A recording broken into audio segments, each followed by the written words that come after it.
Hello again. Magandang hapon sa inyo, Kabisayang Ilocana. Once again, this is Manong Gil. Ngayon ay Wednesday, I think August 3 ng hapon, magagabi na. At ang ating episode ngayon ay isa ring authentic. Ito actually parang the whole Philippines kumakain ito.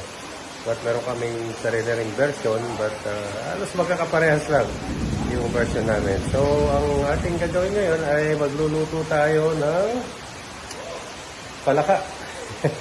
Palaka na may niyog. Ang gulay na isasawag natin ay dahon ng ampalaya.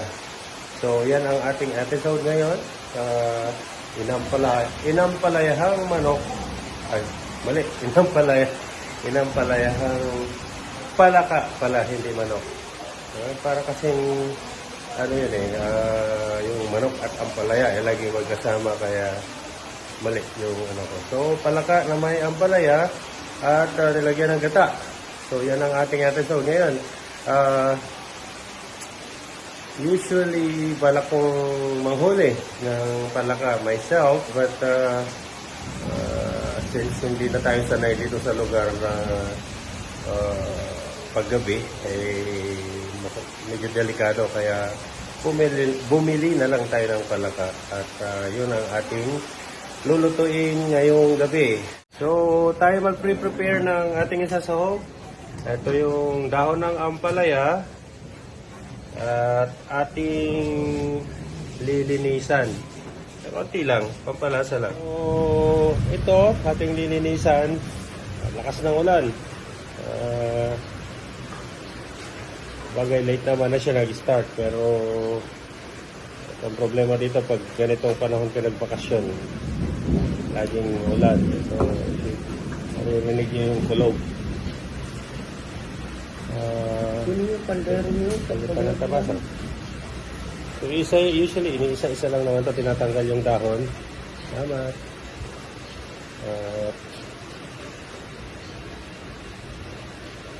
Masakit yung daliri ko kasi nagawa kami ng ano kanina.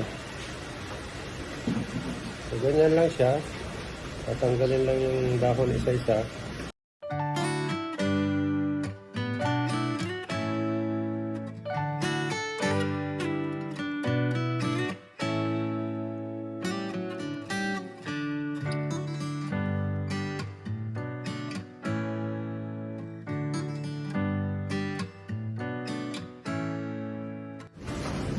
Meron siyang maliit na bunga.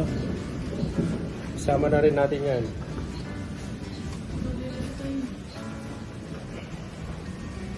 Ito pa, kinuha nila. I think, hinarvest nila yung dahon na namumunga, pero hindi na ito lumalaki. Hello mga kabisan ng Ilocana. Ito yung ating lulutuin ngayong gabi. Palakang bukid to. Masarap. Yung ginagawa natin kanina na dahon ng ampalaya. Meron tayo ditong aswete o anato at coconut milk. Meron tayong extra. Ito yung kanyang sibuyas at luya lang. Wala tayong bawang. Hindi natin gagamitan ito ng bawang. At syempre yung bagoong Ilocos. So, pinapainit lang natin yung ating kalan at sisimulan na natin yung luto.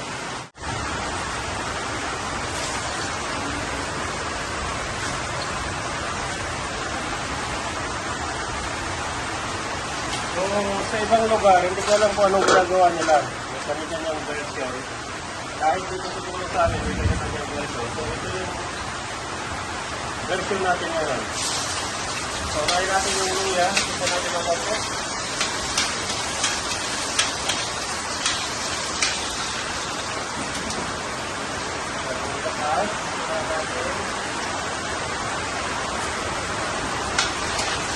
Pamuyin lang naman natin ito. Lumasak. Kasi yung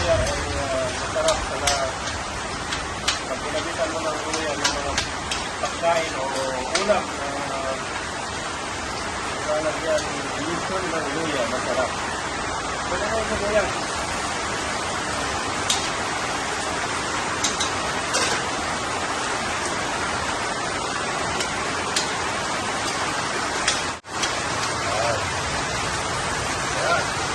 Pinatutukan natin ang konti para makita yung texture ng luya at saka sibuyas.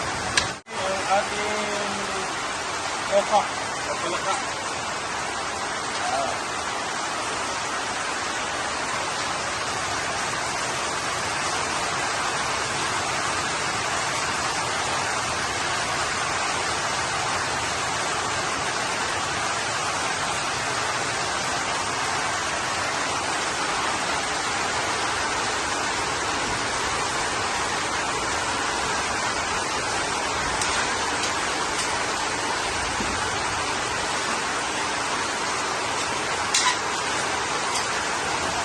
Tumutulo din sa dirty kitchen. Kaya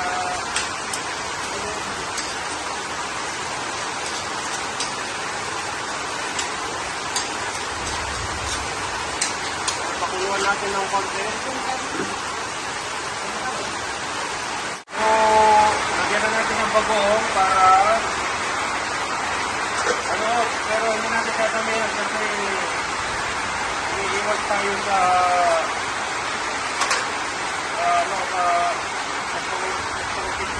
mataas na ako pero okay na dito na okay pa para sa mamaya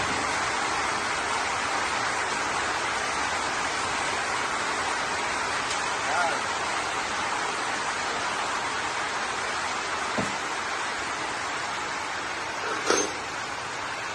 gawin lang natin parang niluluto natin ito sa bagoong.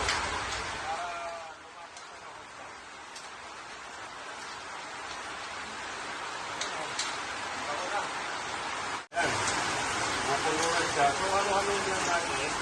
Actually, mabilis na maluto itong kanya ng palaka. Kasi, maliit naman itong legs niya. Kaya, isang pakulo pa, tinlagay na natin yung gata. Ito natin yung gata, mga kabisa yung inukana, no? Ayan, pure na gata. Galing sa pakete. Kung galing sa inyo. Ayan, no? Sarap. So, puluhan lang natin ng konti.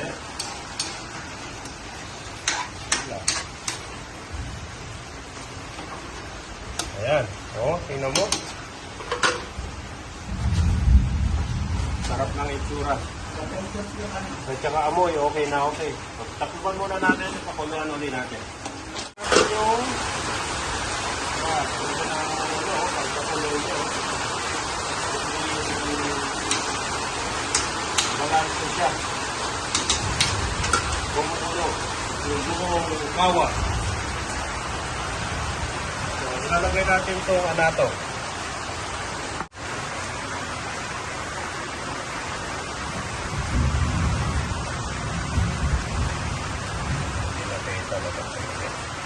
Yun. Ito naman pakulay. Masarap sana to kung mayroon siyang turmeric, yung dilaw na luya. Kaso wala tayo, hindi tayo nakabili kanina. Ayan, mamula-mula na siya, oh. So pakuluan natin ng mga siguro 1 minuto, 2 minuto para manuot yung lasa niya, yung hanato o yung aswete. So, tingnan natin mga kabisayang Ilocana. Oh, look at that. Tingnan niyo yung kulay. Sarap! Amoy pa lang, kulay pa lang, mapapakain ka ng maraming kanin. So, kung titingnan niyo yung texture ng ng palaka, yung legs niya, luto na siya. So, Pakuluan pa natin ng konti. Habang pinapakulo natin, tikman natin kung ano lasa.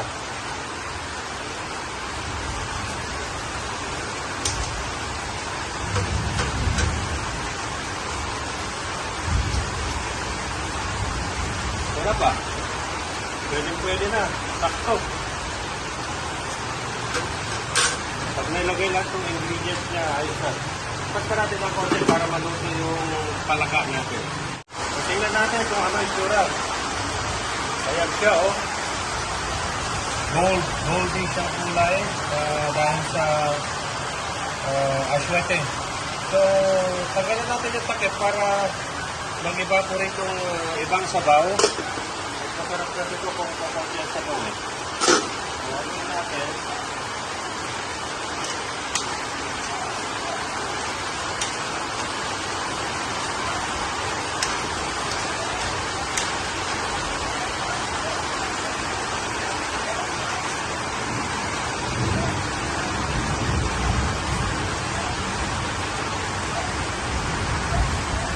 Ayun. So, ayan, kumukulo na siya. Nabawasan na siya ng kaunting sabaw. Ang gawin natin ay ilalagay natin yung final na gata ng nyog para maging thick yung sabaw niya at malalasahan mo talaga yung nyog. Yung pasta ito. Nako. Oh. Ayan, oh. Ayan.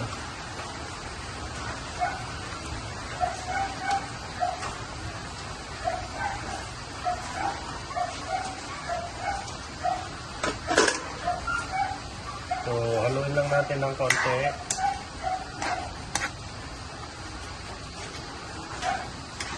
Pag kumulong na to, pwede na natin ilagay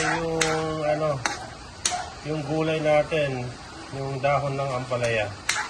Sayang Ilocana, as you can see, bumubula-bula. At yung kulay niya, yung amoy niya talagang super delikado tayo rito at mapaparami na naman yung kanin natin. So ilalagay ko na yung ampalaya. So ito, ilalagay lang natin dun sa taas para may steam. Bali, steam lang yung luto nito. Yan. Actually, lang to eh. Takpan mo lang siya ng para may steam. Panlabas yun. Yan, ganyan lang. Pero takpan natin para may steam. Then huwag natin haluin. Kasi, papait. Yan. Kailangan lang natin ng siguro mga 20 seconds or 30 seconds. Kasi half cook mas masarap. Mas masustansya. Dilipin natin kung nakaluto na. Ayan, pwede na. So patayin na natin. Ay, product, ayan yung palaya halos half cook. Masarap yan. Titikman natin kung papasa sa ating tinikman na natin kanina. Alam ko na yung lasa, kaya siguradong masarap. So, yun ang palaya pa lang. Ayan.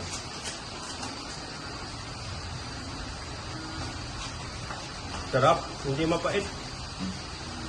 So, tingnan natin yung karne ng medyo karne ng palaka, yung leg.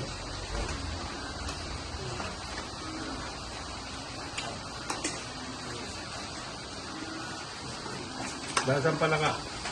Ang sarap, kaya kain na tayo. Ayan, ako na mauna para matikman natin. Kuha tayo ng ampalaya. Actually, meron tayong ibang ulam, hindi ko lang sinali. Meron din tayong inihaw na hito. Yan